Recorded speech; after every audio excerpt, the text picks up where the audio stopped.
Vendredi après-midi à 14h35, le téléphone de la classe a sonné pendant que j'enseignais la chimie. 23 élèves de seconde me regardaient faire une démonstration de réactions acido-basiques avec du papier tournesol. J'ai ignoré la première sonnerie parce que le protocole de sécurité du laboratoire interdisait toute interruption pendant les expériences. Le téléphone a sonné à nouveau. Je l'ai décroché et j'ai entendu la voix de la secrétaire trembler légèrement lorsqu'elle m'a dit de venir immédiatement à la cour de récréation de l'école primaire. Emma était tombée et les ambulanciers étaient déjà là. J'ai lâché le béchet et j'ai couru. L'aile de l'école primaire partageait notre campus, et je connaissais l'itinéraire par cœur parce que je déjeunais avec Emma tous les vendredis dans sa classe de CE1. 3 couloirs plus loin, franchissant les doubles portes, passant devant les casiers qui sentaient encore la peinture fraîche des rénovations de l'été.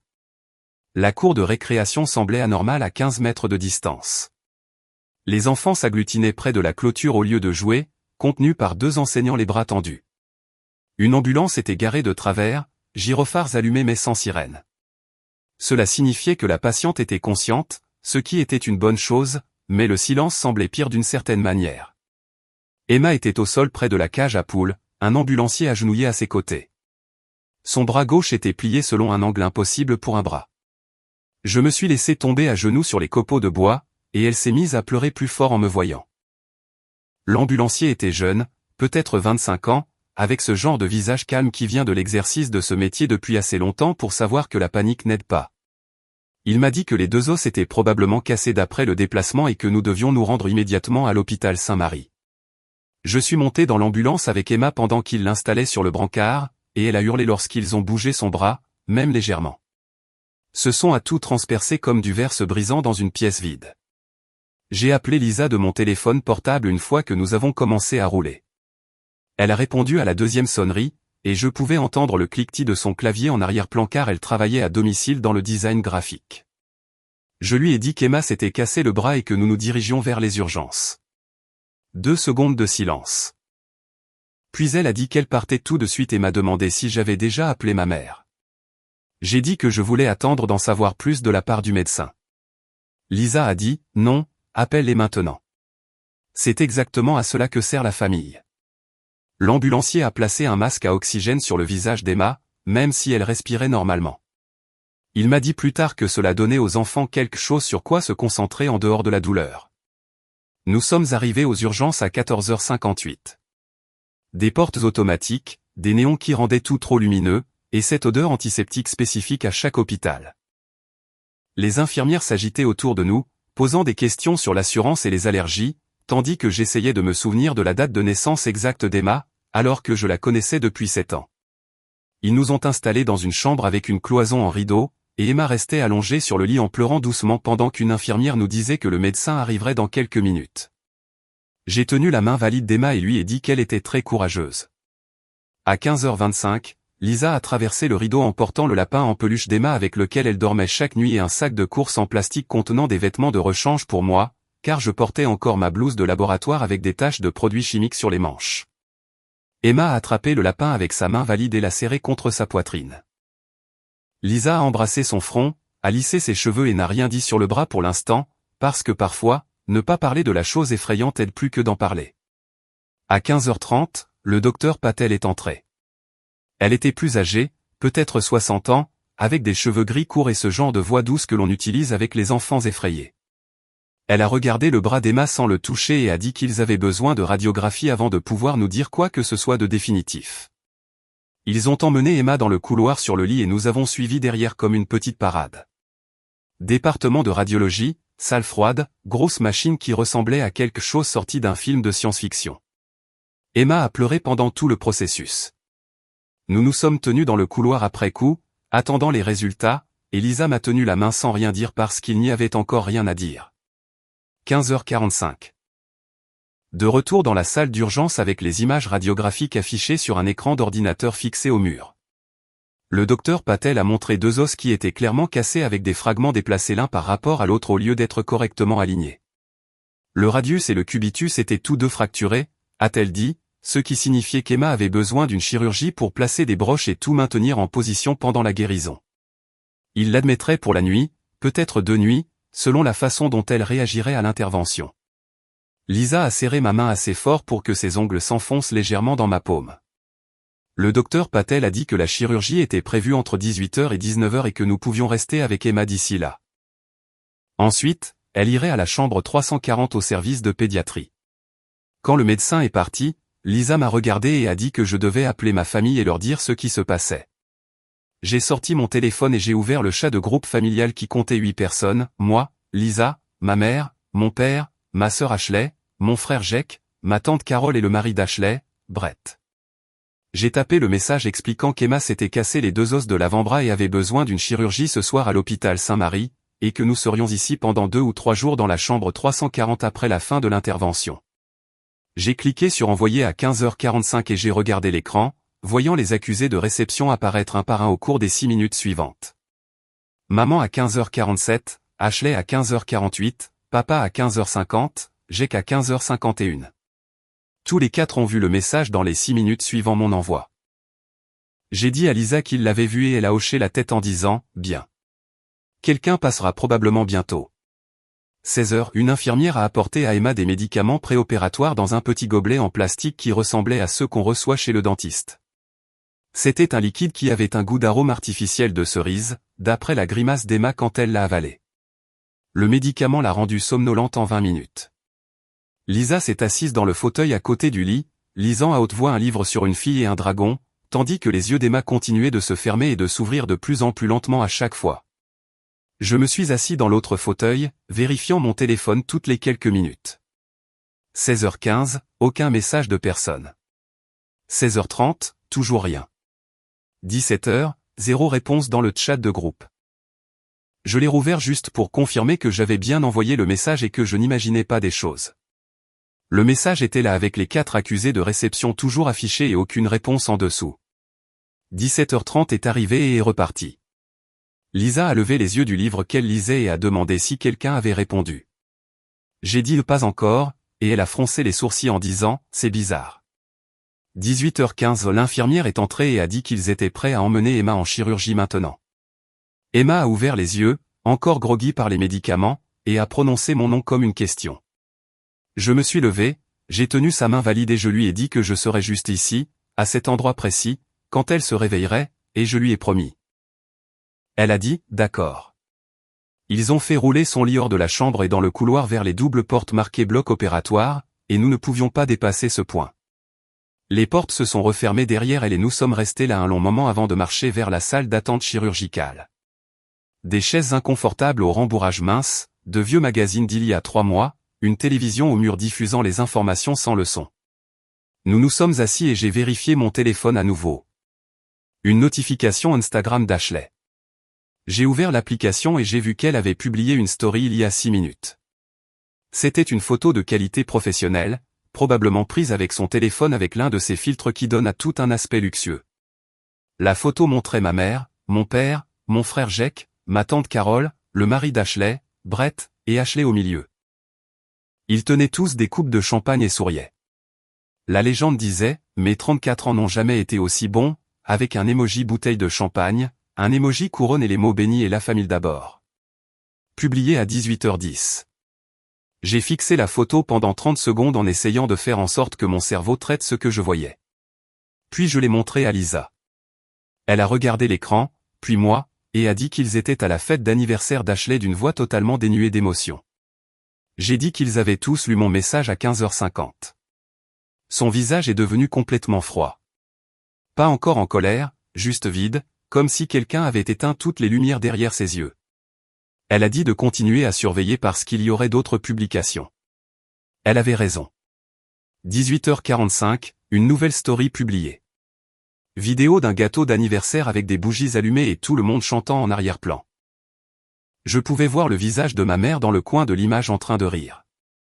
19h05, une autre photo, mon père debout, son verre de vin levé en plein toast. La légende disait, meilleur discours de papa de tous les temps, avec un emoji qui pleure et un emoji cœur. 19h20, une photo de groupe qui semblait composée professionnellement avec tout le monde rassemblé de près.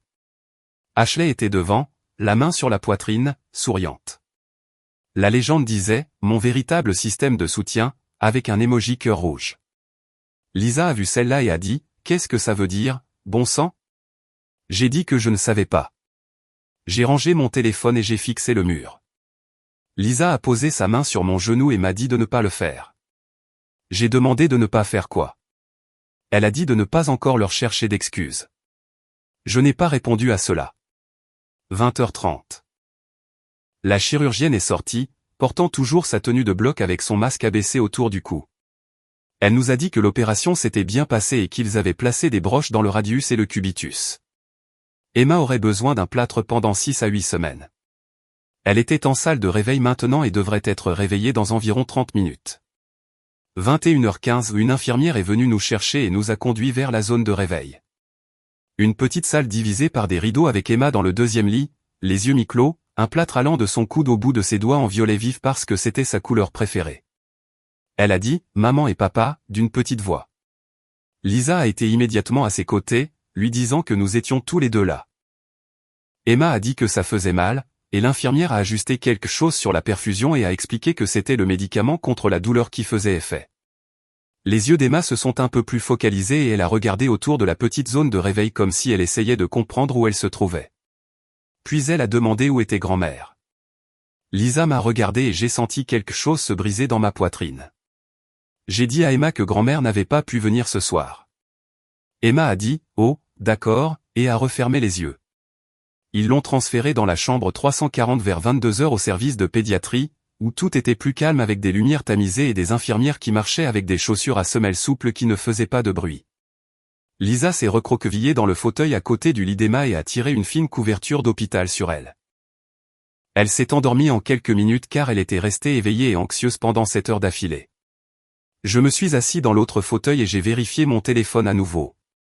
Toujours 0 message de ma famille dans le chat de groupe. J'ai tapé un autre message disant qu'Emma était sortie de chirurgie et qu'elle allait bien. Envoyé à 22h12. J'ai regardé l'écran. L'accusé de réception d'Ashley est apparu à 22h15. Aucune réponse n'a suivi. J'ai rouvert Instagram et j'ai vu qu'Ashley avait posté quelque chose de nouveau à 22h22. Une photo d'elle prise sur le vif en train de rire avec un éclairage professionnel, probablement prise par Brett. La légende disait « Meilleur anniversaire de tous les temps ». Merci à tous ceux qui l'ont rendu spécial, avec un emoji cœur et un emoji coupe de champagne. Déjà 47 mentions j'aime. Les commentaires en dessous disaient des choses comme « Tu le mérites, reine, tellement heureuse pour toi, et magnifique comme toujours ». J'ai pris une capture d'écran de cette publication et une autre capture d'écran de la photo de groupe avec la légende sur son véritable système de soutien. Ensuite, j'ai pris une capture d'écran de mon message avec tous les accusés de réception montrant les heures exactes auxquelles tout le monde l'avait vu. J'ai enregistré les 3 images dans un dossier, rangé mon téléphone et je suis resté assis dans la chambre d'hôpital sombre à écouter Emma respirer. Samedi matin à 7h, Lisa s'est réveillée et s'est étirée dans le fauteuil où elle avait probablement mal au cou pour avoir dormi dans une position bizarre toute la nuit. Emma dormait toujours, respirant régulièrement avec son bras plâtré reposant sur la couverture. Lisa m'a dit de rentrer à la maison pour prendre une douche et qu'elle resterait ici avec Emma. J'ai demandé si elle était sûre et elle a dit oui. Qu'il fallait juste rapporter le petit déjeuner quand je reviendrais. Peut-être des bagels. Je me suis levé et j'ai embrassé le front de Lisa et j'ai regardé Emma une dernière fois avant de partir. J'ai conduit jusqu'à la maison à travers les rues vides du samedi matin et la maison semblait étrange quand je suis entré. Trop calme, trop normal, comme si rien ne s'était passé au cours des 16 dernières heures. Je me suis douché, j'ai mis des vêtements propres et je suis resté debout dans la cuisine pendant 1 minute entière, ne sachant pas trop ce que je devais faire ensuite. J'ai vérifié mon téléphone. Le chat de groupe n'avait toujours aucun nouveau message. J'ai ouvert Instagram et j'ai vu que ma mère avait posté quelque chose à 23h30 hier soir. Une photo de la fête la montrant en train de serrer Ashley dans ses bras avec une légende qui disait « Ma belle-fille » et un emoji cœur rouge. La femme de Jake avait posté une photo de groupe montrant tout le monde à table avec des assiettes à dessert visibles devant eux. Chaque publication avait le lieu tagué comme Bissimo Restaurant. Je suis resté assis dans ma voiture dans l'allée pendant 10 minutes, fixant mon téléphone et faisant défiler les publications, essayant de comprendre comment tous les 6 pouvaient voir mon message concernant l'opération d'urgence d'Emma et ensuite passer toute la nuit à une fête d'anniversaire en publiant des photos en ligne. Je n'arrivais pas à lui trouver un sens. Je suis retourné à l'hôpital en m'arrêtant à la boutique de bagels en chemin. J'ai pris ce préféré d'Emma au sucré à la cannelle. 9h, de retour dans la chambre 340. Emma était réveillée, regardant quelque chose sur l'iPad que Lisa avait dû apporter de la maison. Elle mangeait son bagel lentement d'une seule main, maladroite et prudente. Lisa l'a regardé un instant, puis m'a entraîné dans le couloir. Elle a demandé si quelqu'un avait appelé et j'ai dit non. Elle a demandé si quelqu'un avait envoyé un SMS et j'ai dit rien. Sa mâchoire s'est serrée de cette façon qu'elle a quand elle a pris une décision et que rien ne la fera changer d'avis, peu importe ce que je dis. Elle a dit qu'elle allait poster à ce sujet sur Nextdoor pour que nos voisins sachent ce que ma famille a fait. J'ai commencé à prononcer son nom comme si j'allais argumenter, mais elle m'a coupé. Elle a dit non. Elle en avait fini de les protéger. Ils m'ont ignoré et ils ont ignoré Emma et ils ont fait la fête toute la nuit comme si de rien n'était. Elle a sorti son téléphone et a commencé à taper avant que je ne puisse dire autre chose. Non pas que je veuille l'arrêter. Samedi matin à 9h30, Lisa m'a montré son téléphone avant de poster quoi que ce soit. J'ai lu ce qu'elle avait écrit sur l'application Nextdoor. Cette phrase, simple, directe, sans accusation, juste des faits avec des horodatages, hier, notre fille de 7 ans a subi une chirurgie d'urgence. Mon mari a envoyé un SMS à sa famille à 15h45. Tous les 6 l'ont lu en moins de 5 minutes. 0 a répondu. À 18h, ils ont posté des photos d'une fête d'anniversaire. À 21h30, notre fille a demandé où était sa grand-mère. Voici qui ils sont. J'ai hoché la tête et elle a cliqué sur publier. Elle a dit, c'est parti. 10h, mon téléphone a commencé à vibrer avec des notifications. 15 alertes Nextdoor dans les 10 premières minutes. J'ai ouvert l'application et j'ai regardé les commentaires apparaître en temps réel sous le message de Lisa. Quelqu'un nommé Jennifer m'a écrit que c'était déchirant. Un autre commentateur a demandé si j'étais enseignant au lycée Lincoln parce qu'il reconnaissait mon nom d'après les réunions parents-professeurs de l'année dernière. Une troisième personne a demandé si la sœur était Ashley de Cascade Realty. Quelqu'un d'autre a écrit qu'il connaissait ma famille et ne pouvait pas croire que c'était vrai. Le nombre de réactions au bas du message est passé de 12 à 43 puis à 63 au cours de la première heure. J'ai montré l'écran à Lisa et elle l'a juste regardé sans rien dire. 10h30, je suis descendu à la cafétéria de l'hôpital pour prendre un café parce que je n'avais pas dormi plus de 2 heures et que j'avais besoin de caféine. La cafétéria était presque vide un samedi matin, juste quelques infirmières en pause et un homme âgé mangeant des œufs brouillés seul dans un coin. J'ai pris mon café et je retournais vers l'ascenseur quand mon téléphone a sonné. Le principal Henderson. J'ai répondu et il m'a demandé comment allait Emma. Je lui ai dit qu'elle allait bien, l'opération s'était bien passée et nous la ramènerions probablement lundi à la maison. Il a dit, bien. Il était heureux de l'apprendre. Puis sa voix a légèrement changé et il a dit qu'il avait vu quelque chose sur Nextdoor ce matin-là. Il a demandé si ce message concernait ma famille. J'ai arrêté de marcher et je suis resté au milieu du couloir, tenant mon café. Je lui ai dit, oui monsieur, c'était ma famille. Il a dit qu'il n'en avait aucune idée et qu'il était désolé de ce que nous traversions. Je l'ai remercié et j'ai dit que nous gérions la situation. Puis il a demandé si ma sœur était Ashley de Cascade Realty. Mon cœur a fait un bond. J'ai dit oui et j'ai demandé pourquoi il posait la question. Il a expliqué qu'elle s'occupait de son achat de maison et qu'il signait ce lundi. Puis il y a eu une pause gênante et il a dit, le monde est petit, enfin. Donnez le bonjour à Emma. Nous avons raccroché. Je suis resté là pendant encore 30 secondes à traiter cette information avant de retourner vers l'ascenseur.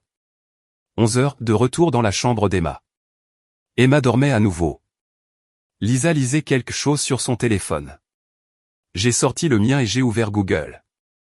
J'ai cherché Henderson Cascade Realty et 847 Oak Street. J'ai trouvé l'annonce immédiatement, une maison d'une valeur de 850 000 $ avec des photos professionnelles montrant une cuisine rénovée et un jardin avec piscine. Le nom d'Ashley figurait sur l'annonce en tant qu'agent. J'ai ouvert Facebook et je suis allé sur la page professionnelle d'Ashley. Je suis remonté 3 semaines en arrière et j'ai trouvé une publication avec une photo montrant Ashley debout entre un couple plus âgé devant la même maison de l'annonce. L'homme était sans aucun doute Henderson. Même lunettes, même cheveux gris. La légende parlait de son enthousiasme à aider des clients de longue date à trouver la maison de leur rêve et mentionnait ensuite que lorsque l'on a des racines familiales dans la communauté, la confiance vient naturellement. Il y avait une ligne spécifique où elle écrivait « Dédicace à mon frère David, enseignant bien-aimé au lycée Lincoln », avec un point d'exclamation. La publication avait 42 mentions j'aime et 6 commentaires. Un commentaire disait, les liens familiaux comptent. Un autre disait, c'est de la vraie intégrité, ça. J'ai fixé cette publication pendant 1 minute entière. Elle avait utilisé mon nom, ma réputation, sans demander, sans même me le dire. Lisa a levé les yeux de son téléphone et a demandé ce qui n'allait pas. Je lui ai montré l'écran. Elle l'a lu, puis m'a regardé, puis l'a relu. Elle a demandé si Ashley s'était servi de mon nom pour gagner en crédibilité auprès de ses clients. J'ai dit, apparemment, oui, et je ne l'ai jamais su jusqu'à maintenant. La mâchoire de Lisa s'est serrée et elle a dit, cela rend tout encore pire d'une certaine manière. 11h30, mon téléphone a commencé à sonner. Maman qui appelait. J'ai décliné l'appel. 10 secondes plus tard, il a sonné à nouveau. Maman appelait encore. Décliné. Mon téléphone a immédiatement commencé à sonner avec le numéro de Lisa s'affichant sur l'écran de maman. Elle appelait Lisa maintenant. Lisa a décliné sans même regarder qui c'était. Les messages textes ont commencé à arriver. Le nom de maman est apparu avec un message en lettres majuscules nous disant de retirer cette publication. Ashley en a envoyé un disant que nous étions en train de détruire sa carrière. Jake en a envoyé un demandant pourquoi nous devions rendre cela public alors que c'était entre nous. J'ai mis le chat de groupe en sourdine et j'ai posé mon téléphone face contre terre sur la table à côté du lit d'Emma. Emma a bougé, a ouvert les yeux et a demandé qui n'arrêtait pas d'appeler. Je lui ai dit, personne d'important. 14h, Emma faisait à nouveau la sieste après avoir déjeuné. J'ai vérifié Nextdoor et j'ai vu que le nombre de commentaires avait atteint 138.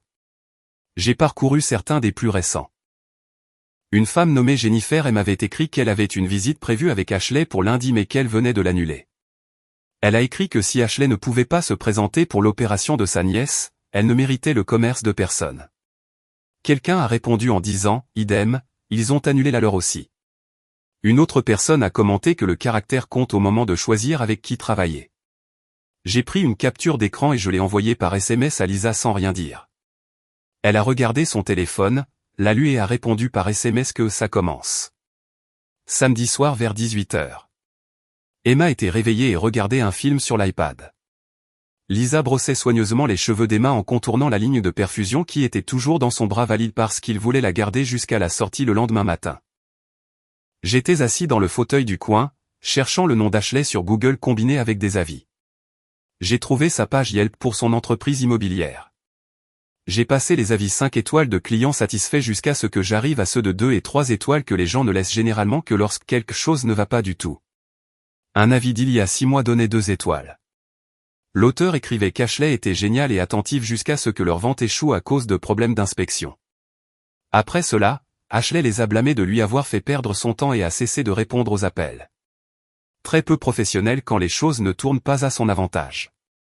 Un autre avis d'il y a 8 mois donnait 3 étoiles, il disait qu'Ashley semblait plus intéressé par sa commission que par le fait de leur trouver la bonne maison et qu'il s'était senti pressé lors des visites. À ne pas recommander. J'ai dit à voix haute qu'Ashley avait de mauvais avis. Lisa a demandé, vraiment? J'ai dit, pas beaucoup, mais il y a définitivement une tendance à ne pas bien gérer les revers. Lisa a dit, ça lui ressemble bien. Dimanche matin à 10h, le docteur Patel est entré et a dit qu'Emma s'en sortait très bien. La douleur était bien gérée avec les médicaments et nous pouvions la ramener à la maison. Lisa a emballé toutes les affaires d'Emma pendant que je signais les documents de sortie. L'infirmière a retiré la perfusion d'Emma et nous a donné une ordonnance pour des analgésiques et des instructions pour l'entretien du plâtre. J'ai porté Emma jusqu'à la voiture parce qu'elle était encore un peu sonnée par les médicaments mais souriante. Elle a demandé si nous pouvions prendre de la glace sur le chemin du retour. Lisa a dit, après le déjeuner, mon cœur. Le trajet vers la maison a été calme et paisible. Emma s'est endormie dans son siège auto en moins de 5 minutes. J'ai vérifié mon téléphone à un feu rouge et j'ai vu 47 appels manqués de divers membres de la famille depuis hier matin. Je n'ai écouté aucun des messages vocaux. Dimanche après-midi à 15h. Emma faisait la sieste sur le canapé à la maison. Mon téléphone a vibré avec un SMS du principal Henderson. Le message disait qu'il avait réfléchi à tout ce qui s'était passé vendredi et demandait si nous pouvions nous parler lundi matin avant le début des cours dans son bureau à 7h30. J'ai répondu par SMS, bien sûr. Il n'a pas expliqué de quoi il voulait parler. Lisa m'a demandé ce que je pensais qu'il voulait, et j'ai dit que honnêtement je ne savais pas, mais je savais. Quelque part au fond de moi, je savais exactement de quoi il voulait parler. Dimanche soir vers 18h. SMS de ma cousine Mélissa, qui vit en Californie et n'était pas à la fête d'anniversaire. Elle a demandé comment allait Emma et si elle allait bien. Puis elle a ajouté qu'Ashley l'avait appelée plus tôt, paniquée par des clients qui annulaient et demandant ce qui s'était passé. J'ai répondu par SMS qu'Emma allait bien et merci de demander. Quant à Ashley, elle n'avait qu'à lui demander directement. Mélissa a répondu en demandant s'il était vrai que j'avais monté la ville contre Ashley. J'ai écrit que j'avais dit la vérité et que les gens faisaient leur propre choix sur la base de cette information. Mélissa a renvoyé un pouce levé et a dit qu'elle ne m'en voulait pas. Ce SMS confirmait qu'Ashley perdait plusieurs clients, pas seulement Henderson. Lundi matin à 7h15, je suis entré au lycée Lincoln par l'entrée principale. Lisa est restée à la maison avec Emma, qui devait se reposer au moins un jour de plus avant de retourner à l'école. Les couloirs étaient vides car les élèves n'arriveraient pas avant 45 minutes. J'ai marché jusqu'au bureau d'Henderson. La porte était ouverte. Il était assis à son bureau avec son café et m'a fait signe d'entrer.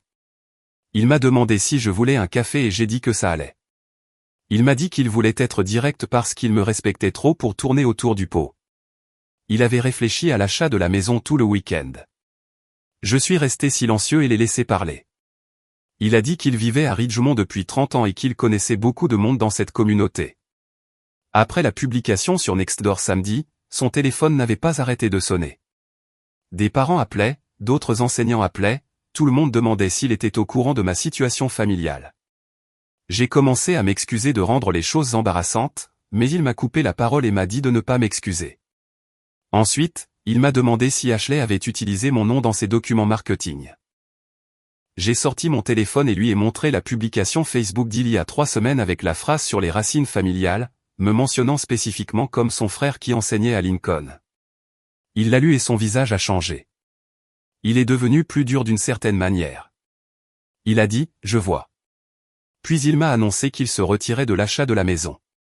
J'ai commencé à dire qu'il n'était pas obligé de faire ça, mais il m'a de nouveau interrompu et a dit, si, il le fallait. Il a expliqué qu'il avait dit à Ashley qu'il achetait par son intermédiaire parce qu'il lui faisait confiance. Une partie de cette confiance reposait sur le fait qu'elle parlait de ses liens familiaux étroits et qu'elle me mentionnait spécifiquement par mon nom. Elle s'était servie de ma réputation pour asseoir sa crédibilité auprès de lui. J'ai dit que j'ignorais qu'elle avait fait cela. Il a dit qu'il me croyait, ce qui, en fait, rendait les choses encore pires.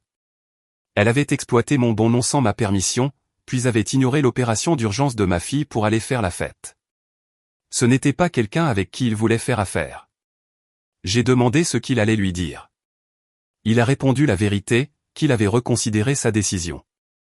Nous avons discuté encore 5 minutes d'Emma, de son retour à l'école et de ce qu'il pouvait faire pour aider. Je l'ai remercié et j'ai dit que nous nous en sortions bien. Je suis sorti de son bureau à 7h55 et je suis resté un moment dans le couloir vide avant de me diriger vers ma classe. Pour la première fois depuis des années, j'ai ressenti quelque chose que je n'arrivais pas tout à fait à nommer au début. Puis j'ai réalisé ce que c'était, je me sentais reconnu.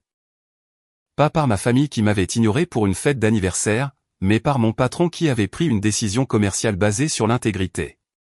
Cela comptait pour moi.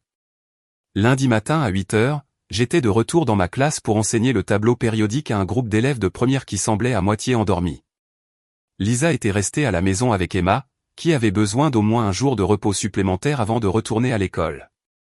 J'écrivais les configurations électroniques sur le tableau blanc et j'expliquais les couches de valence tout en essayant de ne pas penser à tout ce qui s'était passé pendant le week-end. Une fille au premier rang a levé la main et a demandé si ma fille allait bien. Je lui ai répondu qu'Emma allait très bien et je l'ai remercié d'avoir posé la question. Un autre élève, un garçon qui s'asseyait d'habitude au fond et ne participait jamais, a pris la parole sans lever la main. Il a dit que sa mère avait vu le message sur Nextdoor et que ce que ma famille avait fait était vraiment moche. Je me suis arrêté, le marqueur touchant encore le tableau blanc. J'ai dit à la classe, concentrons-nous sur la chimie. La cloche a sonné à 8h50 et les élèves sont sortis. J'ai vérifié mon téléphone en effaçant le tableau et j'ai vu 3 appels manqués, maman, Ashley, Jake. Je n'ai rappelé aucun d'entre eux. À 14h15, j'étais dans ma classe en train de corriger des rapports de laboratoire pendant mon heure libre quand mon téléphone a vibré avec un SMS du principal Henderson. Le message disait qu'il venait d'envoyer l'avis de retrait à Cascade Realty, avec effet immédiat. J'ai répondu en le remerciant de me l'avoir dit. Il a répondu en disant que je ne lui avais pas demandé de faire cela et qu'il voulait que ce soit clair. J'ai répondu que je le savais. J'ai vérifié l'heure sur mon téléphone, 14h15. Ashley venait probablement de la prendre ou allait la prendre d'une minute à l'autre. J'ai mis mon téléphone dans le tiroir de mon bureau et je me suis remis à mes corrections. À 14h47, je rentrais de l'école en voiture, mon téléphone étant connecté au Bluetooth du véhicule. Le nom d'Ashley est apparu sur l'écran du tableau de bord avec un appel entrant. Je l'ai refusé. 10 secondes plus tard, Ashley a rappelé. J'ai refusé à nouveau. Une notification de message vocal est apparue, mais je ne l'ai pas écoutée. Mon téléphone a vibré avec une rafale de messages textuels. Je les ai ouverts à un feu rouge. 4 messages d'Ashley, tous en majuscules. Le premier disait « Décroche ton téléphone ». Le deuxième disait qu'Henderson s'était rétracté. Le troisième demandait ce que je lui avais dit. Le quatrième disait « Appelle-moi maintenant ». J'ai mis le téléphone en mode ne pas déranger et je l'ai posé dans le porte-gobelet. À 15h30, j'ai franchi la porte d'entrée. Lisa était dans la cuisine en train de couper des légumes pour le dîner. Elle m'a demandé comment s'était passée l'école. J'ai dit que c'était bien et qu'Henderson s'était retiré de l'achat de la maison. Ses yeux se sont agrandis et elle a demandé s'il l'avait vraiment fait. J'ai dit, oui, il l'a fait. Emma était sur le canapé du salon avec son iPad posé sur les genoux et son bras plâtré reposant sur un oreiller. Elle a levé les yeux en entendant ma voix et a demandé si nous pouvions appeler grand-mère en FaceTime parce qu'elle voulait lui montrer son plâtre. Lisa et moi nous sommes regardés. J'ai dit à Emma, peut-être plus tard. Emma a dit, grand-mère n'a pas encore appelé et a demandé si elle était fâchée contre elle. La mâchoire de Lisa s'est crispée et j'ai pu voir qu'elle serrait plus fort le manche du couteau. Je me suis agenouillé près du canapé et j'ai dit à Emma que grand-mère n'était pas fâchée contre elle, elle était juste occupée pour le moment. Emma a dit, d'accord, et s'est remise sur son iPad. À 16h, mon téléphone était toujours en mode ne pas déranger, mais je pouvais voir les notifications s'accumuler sur l'écran de verrouillage. Entre 16h et 18h, mon téléphone a sonné 23 fois. Maman a appelé 6 fois. Ashley a appelé 8 fois. Papa 2 fois. Jake 3 fois. Des numéros inconnus qui étaient probablement Brett ou tante Carole essayant à partir de différents téléphones. Le compteur de la discussion de groupe est passé de 12 messages non lus à 47. Je regardais l'écran s'allumer encore et encore pendant que je préparais des spaghettis pour le dîner. Je n'ai répondu à aucun. Lisa se tenait à côté de moi, coupant des légumes et regardant mon téléphone vibrer sur le comptoir. Elle a dit, d'où Jésus, à voix basse. Emma a demandé depuis le salon qui n'arrêtait pas d'appeler. Je lui ai dit que ce n'était personne d'important. À 18h30, Emma était au lit après avoir pris ses analgésiques. Lisa et moi nous sommes assis sur le canapé et je lui ai dit que j'allais écouter un message vocal juste pour voir ce qu'il disait. J'ai ouvert mon téléphone et j'ai fait défiler 14 messages vocaux. J'ai choisi celui d'Ashley qui était arrivé à 18h03. J'ai appuyé sur lecture et je l'ai mis sur haut-parleur pour que Lisa puisse entendre. La voix d'Ashley est arrivée, en pleurs et en hurlant. Elle a prononcé mon nom et m'a dit de décrocher. Elle a dit qu'Henderson s'était rétracté et qu'elle venait de perdre 25 000 $. Elle a dit qu'il ne rendait pas ses appels et a demandé ce que je lui avais dit. Elle m'a accusé de la saboter. Puis sa voix est devenue plus forte et elle a dit que tout cela était à cause d'un bras cassé, et que les enfants se cassaient des bras tout le temps. Elle a dit que j'étais en train de détruire sa carrière pour rien et m'a dit de la rappeler. Le message vocal s'est terminé. Lisa a fixé le téléphone et a demandé si Ashley venait de dire pour rien. J'ai dit, oui, elle l'a dit. J'ai supprimé le message vocal et j'ai reposé mon téléphone. Lisa a demandé si j'allais la rappeler. J'ai dit, non, je n'allais pas le faire. Mardi matin à 7h, mon téléphone a vibré avec un SMS de Melissa. Elle disait que ma mère l'avait appelée hier soir et lui avait dit que toute la famille avait eu une réunion d'urgence à mon sujet. Il prévoyait de se présenter chez moi aujourd'hui et elle voulait me prévenir. Je l'ai remerciée de m'avoir prévenu. Elle a envoyé un autre message disant, pour ce que ça vaut, tu n'as rien fait de mal et Ashley a toujours été l'enfant préféré. J'ai pris une capture d'écran de la conversation et je l'ai montrée à Lisa au petit déjeuner. Je lui ai dit qu'il venait ici aujourd'hui. Elle a dit, bien, qu'il vienne. Mardi à 15h45, on a frappé à la porte. J'ai ouvert et j'ai trouvé maman et papa sur le perron. Les yeux de maman étaient rouges et gonflés comme si elle avait pleuré. Papa se tenait légèrement derrière elle, les mains dans les poches. Maman a dit que nous devions parler. Je lui ai dit qu'Emma dormait et de faire court. Papa a demandé s'il pouvait entrer. Je n'ai pas bougé de l'embrasure de la porte. Maman a dit, s'il te plaît, Ashley est dévastée. Je lui ai dit qu'Emma m'avait demandé hier pourquoi grand-mère ne l'avait pas appelée. Le visage de maman s'est décomposé et elle a commencé à dire qu'elle allait appeler, mais je lui ai coupé la parole. Je lui ai dit que cela faisait 4 jours depuis l'opération d'Emma vendredi soir et qu'elle n'avait pas appelé une seule fois. Papa a dit qu'il n'avait pas réfléchi, et je l'ai interrompu pour dire, c'est ça, exactement. Ils n'ont pas réfléchi. La voix de maman est devenue plus aiguë et elle a dit qu'Ashley avait perdu une énorme commission à cause de ce que j'avais dit à Henderson. J'ai dit que je lui avais dit la vérité quand il m'avait demandé si la publication de Lisa était exacte. Papa a dit que j'aurais pu mentir pour protéger ma sœur. J'ai demandé pourquoi je devrais la protéger alors qu'elle n'avait pas protégé ma fille. Maman a dit qu'Ashley avait fait une erreur et sa voix tremblait. J'ai fait un pas en avant et ma voix est sortie basse et contrôlée. Je leur ai dit qu'une erreur, c'est oublier d'appeler ou arriver en retard. J'ai dit qu'Ashley avait fait un choix, et qu'ils l'avaient tous fait, quand ils ont choisi une fête d'anniversaire plutôt que l'opération d'urgence d'une enfant de 7 ans. Maman a insisté sur le fait qu'ils ne savaient pas que c'était si grave. J'ai sorti mon téléphone et j'ai ouvert la discussion de groupe familial. J'ai remonté jusqu'à vendredi à 16h17 et je leur ai montré l'écran, une photo d'Emma dans son lit d'hôpital avec son bras dans une attelle temporaire et des larmes sur son visage. La légende en dessous disait, entre en chirurgie dans 2 heures, elle a peur. Maman a fixé la photo et a commencé à pleurer. Papa s'est penché pour regarder et a dit, ils n'ont pas vu ça. Je leur ai dit, non, ils n'ont pas regardé. Ils sont restés là encore 1 minute, ne sachant que dire. Puis ils se sont retournés et sont repartis vers leur voiture sans dire au revoir. J'ai fermé la porte. Mardi soir vers 19h, Emma regardait un film avec Lisa et j'étais dans la cuisine faisant semblant de ranger après le dîner, mais en fait je cherchais le nom d'Ashley sur Google pour voir ce qui se passait. J'ai trouvé le groupe Facebook de la communauté de Ridgemont et j'ai fait défiler les publications récentes. Quelqu'un avait publié quelque chose il y a 4 heures avec 237 réactions. Le message disait, si vous cherchez un agent immobilier, évitez peut-être quelqu'un qui sèche les urgences familiales pour des fêtes d'anniversaire. L'intégrité compte. Il y avait 143 commentaires en dessous.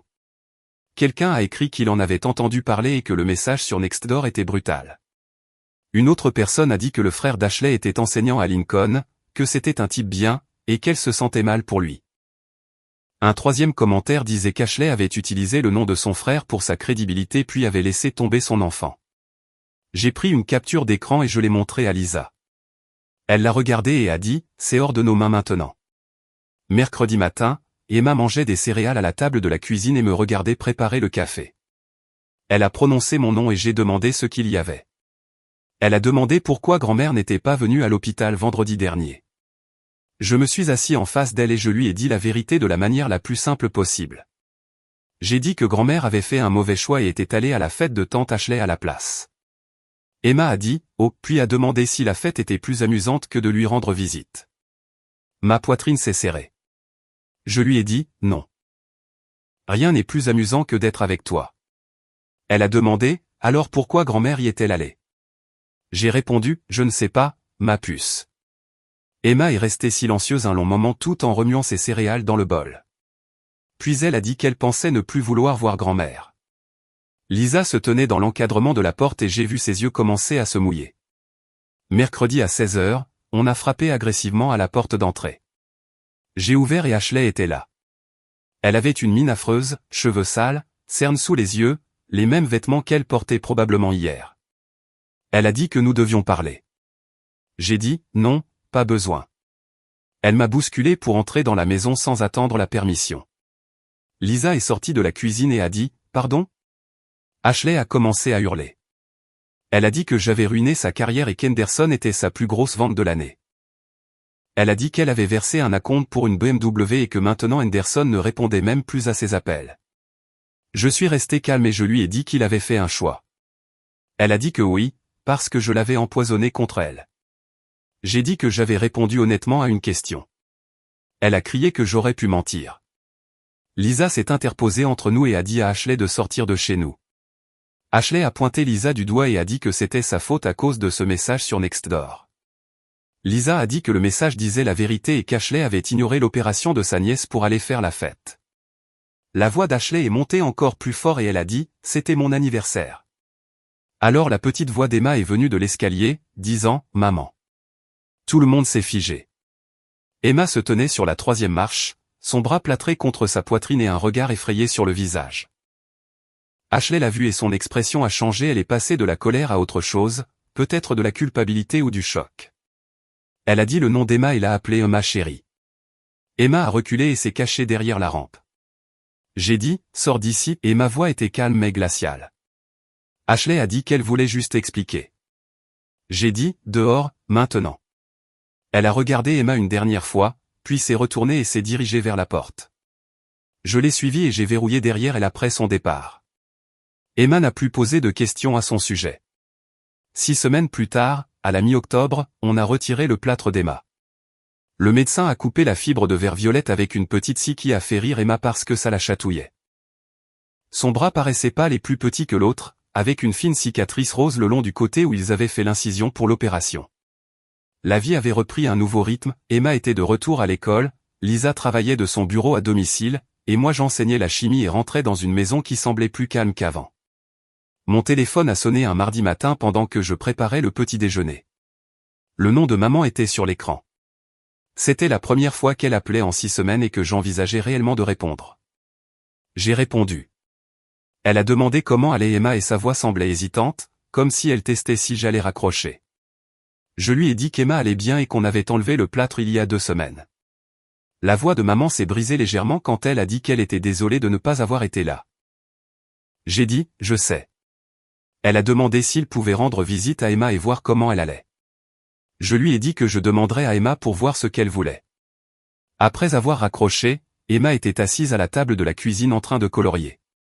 Je lui ai dit que grand-mère avait appelé et voulait venir. Emma n'a pas levé les yeux de son dessin, elle a demandé « Pourquoi ?» J'ai dit que grand-mère voulait la voir et s'assurer qu'elle allait bien.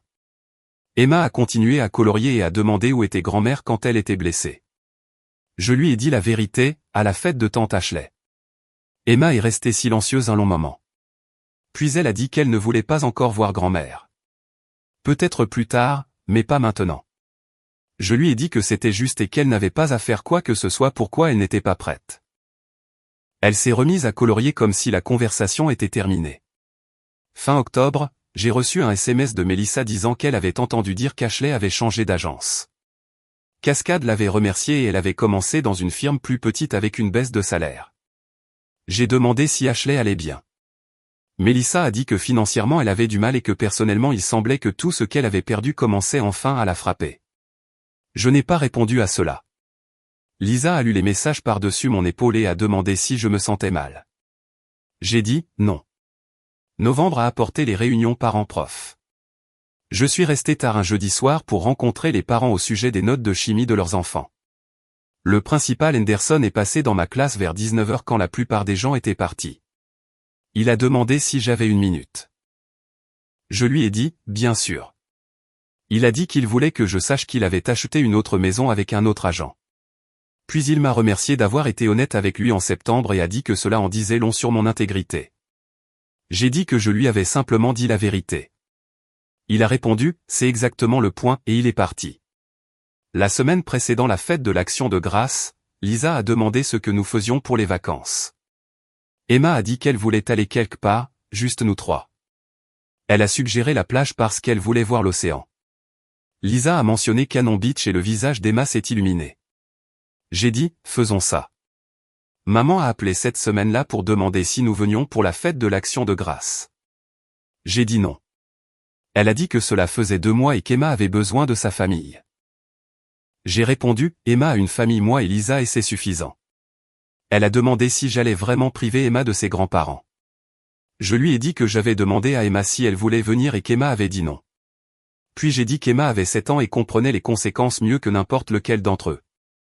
Maman n'a pas trouvé de réponse à cela. Nous avons loué une petite maison à Cannon Beach pour le week-end de la fête de l'Action de grâce. 2 chambres, une cuisine avec vue sur l'océan, à distance de marche du sable. J'ai cuisiné une dinde qui était probablement trop grosse pour 3 personnes. Emma et Lisa ont décoré la table avec des dindes en papier de couleur qu'Emma avait faites à l'école. Le dîner était calme et paisible, juste nous 3 à une table prévue pour 6. Emma a dit que c'était mieux que l'année dernière. J'ai demandé pourquoi. Elle a répondu, « Personne n'est méchant ici. » Lisa m'a serré la main sous la table et n'a rien dit. La première semaine de décembre, j'ai reçu un SMS d'Ashley. C'était la première fois qu'elle me contactait en 10 semaines. Le message disait qu'elle savait que je ne répondrais probablement pas, mais qu'elle tenait à dire qu'elle était désolée. Elle a dit qu'elle aurait dû venir à l'hôpital, qu'elle aurait dû prendre des nouvelles d'Emma, et elle s'est traitée d'égoïste. Elle a dit qu'elle n'attendait pas de pardon mais qu'elle avait besoin que je sache qu'elle comprenait enfin ce qu'elle avait fait.